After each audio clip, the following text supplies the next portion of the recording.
Naniniwala ka ba na ang Biblia ay salita ng Diyos? Isang mapagpalang araw sa ating lahat. Ako po si Lovely Navarro ng CGM Balete na pinangungunahan ni Pastor Rod Grumo. Narito po tayo ngayon sa programa ng 24/7 Wow Words of Wisdom. Ating puntunghayan ang ating talata ngayong araw sa aklat na Juan, Kabanata 1, talatang 1 hanggang 2. Nang pasimula ay naroon na ang salita. Ang salita ay kasama ng Diyos, at ang salita ay Diyos. Sa pasimula ay kasama na siya ng Diyos.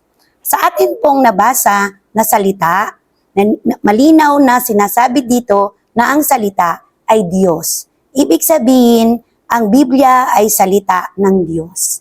Sa bawat isa sa atin ay tumatawag sa Diyos at nananalangin. Pero kadalasan ay pinagsasawalang bahala nating basahin ang kanyang mga salita.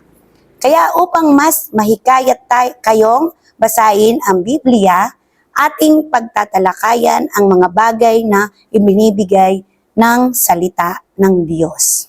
Una, ang salita ng Diyos ay nagbibigay buhay.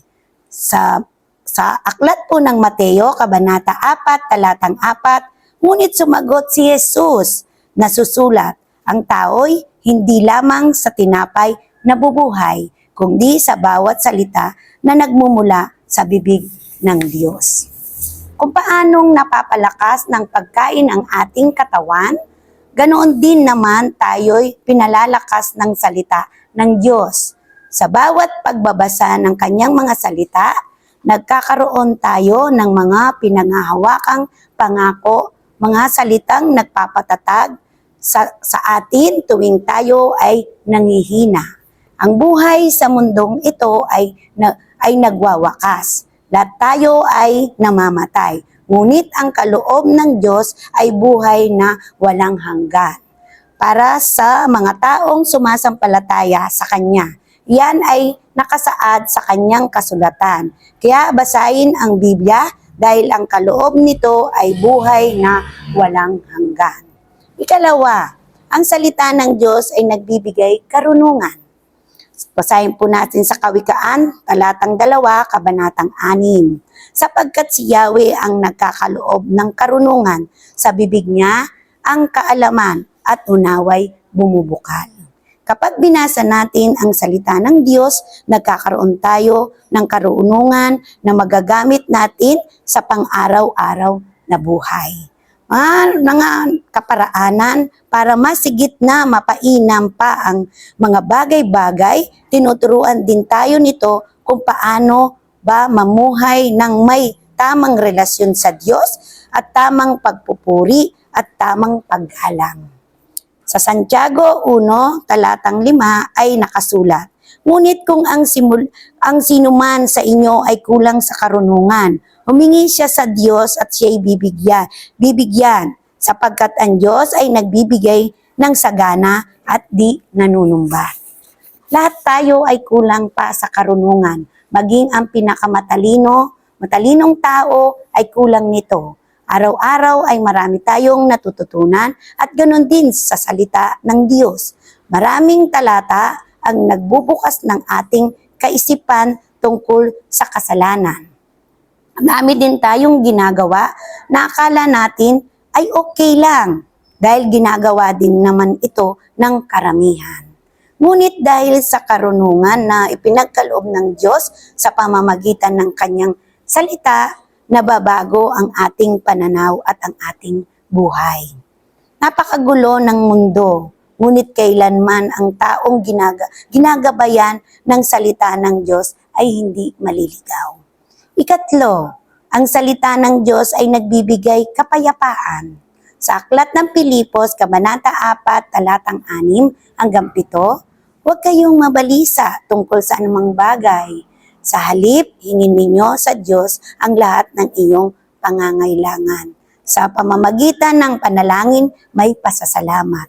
At ang kapayapaan ng Diyos na hindi kayang maunawaan ng tao ang siyang mag-iingat sa inyong puso, pag-iisip dahil sa inyong pakikipag-isa kay Kristo Jesus.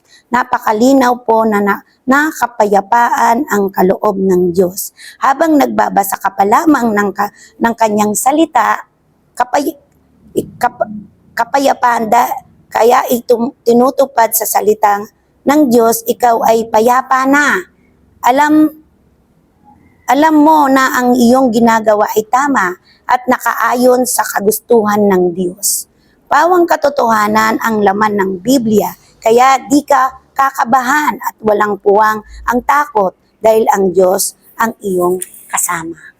Sinabi sa Juan, Kabanata 14, talatang 27, kapayapaan ang iniiwan ko sa inyo.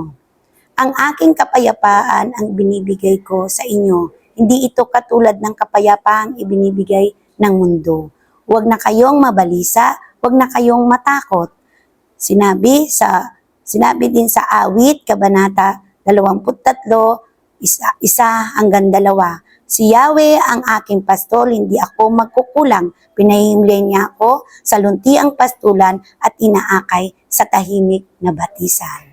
Sa Awit naman po ng 121 verse 6, si Yahweh ang siyang sa iyo'y mag-iingat saan man naroon, ika'y iingatan, di ka maaano kahit na kailan. Napakarami pang talata ang binibigay sa atin ng kapayapaan.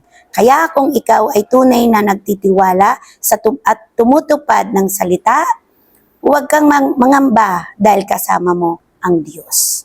Ika-4 at ikahuli, ang salita ng Diyos ay nagbibigay kagalakan.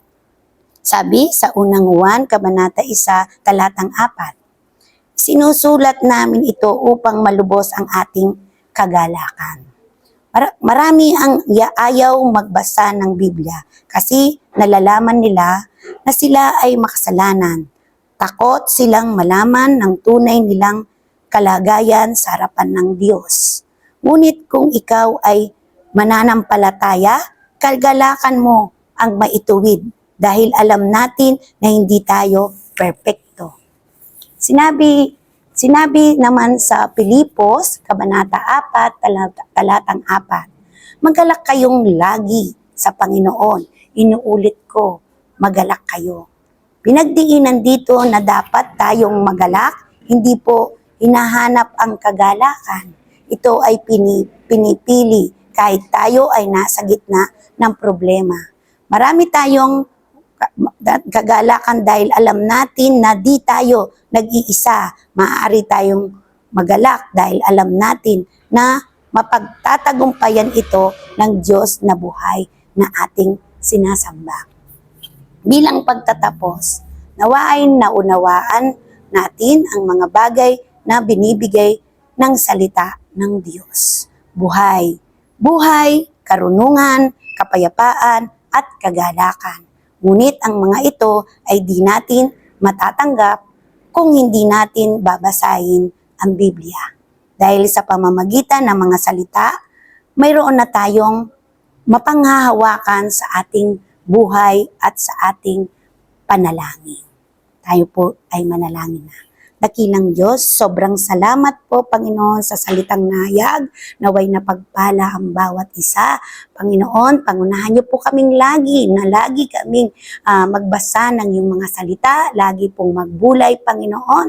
Ikaw po ang mataas at mapapurihan sa pangalan ni Jesus. Amen. Muli, ako po si Lovely Navarro na nagsasabing, ang oras ay gamitin upang ang Diyos ay luwalhatiin. Mapagpalang araw po sa lahat. God bless po.